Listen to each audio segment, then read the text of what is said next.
എപ്പോഴാണ് സംഭവം ചേട്ടാ? ഹലോ. ഒരു ഒരു 6:30 റേഞ്ചിലാണ് ഇത് ഇത് പമ്പ നിലക്കലായിരുന്നു, പാർക്കിങ്ങിലായിരുന്നു. ആ അപ്പോ 8-ാം നമ്പർ പാർക്കിങ്ങിലായിരുന്നു. അപ്പൊ ഞാൻ ഇന്നലെ ഗസ്റ്റിനെ എടുത്ത് അവരെ മറ്റേ ശബരിമലയെല്ലാം ഇറക്കി വിട്ടിട്ട് ഞാനിവിടെ നിന്ന് നൈറ്റ് എടുത്തുകൊണ്ട് റെസ്റ്റ് ചെയ്യായിരുന്നു. വണ്ടിക്കകത്ത് കിടന്ന് ഉറങ്ങുമായിരുന്നു. അപ്പൊ നല്ലൊരു മഴയും ഇടിയും വന്നിട്ട് അപ്പൊ ഞാൻ വണ്ടിക്കകത്ത് കിടന്ന് ഉറങ്ങായിരുന്നു. അപ്പൊ എന്റെ കൂട്ടുകാരന് വേറെ ആളും കൂടി, അടുത്തുള്ള ഒരാളും കൂടി വന്നിട്ടുണ്ട്. എന്റെ കൂടെ റൂമിൽ വർക്ക് ചെയ്യുന്ന ആളും കൂടി വേറെ ട്രിപ്പ് എടുത്ത് വന്നിട്ടുണ്ടായിരുന്നു. അപ്പൊ ആളെന്നെ വിളിച്ച് പെട്ടെന്ന് ഇടി പൊട്ടിയപ്പോ പുള്ളി പേടിച്ചിട്ട് എന്റെ വണ്ടിക്ക് കയറി. അപ്പൊ പുള്ളി എന്തൊരു മണം വരുന്നുണ്ട് എന്ന് പറഞ്ഞു.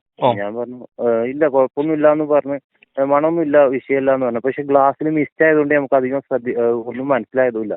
പെട്ടെന്ന് ഗ്ലാസിന്റെ അവിടെ തീന്റെ ലൈറ്റ് ഇങ്ങനെ വന്നപ്പോ ഞങ്ങൾ വണ്ടിയിൽ നിന്ന് ഇറങ്ങി പുറത്തേക്ക് ഓടി. എന്നിട്ട് ഫയർഫോഴ്സിനെ വിളിച്ച് ഇവിടെ പമ്പയില് നിലക്കൽ ഇവിടെ ഒരു പോലീസുകാരെ താൽക്കാലിക ഒരു ഓഫീസുണ്ട്, അവിടെ പോയി കാര്യം പറഞ്ഞ് അപ്പോഴേക്കും വണ്ടി ആകെ കത്തി നിമിഷ നേരം കൊണ്ട് അങ്ങ് പെട്ടെന്ന് കത്തിപ്പടരുമായിരുന്നു അല്ലേ?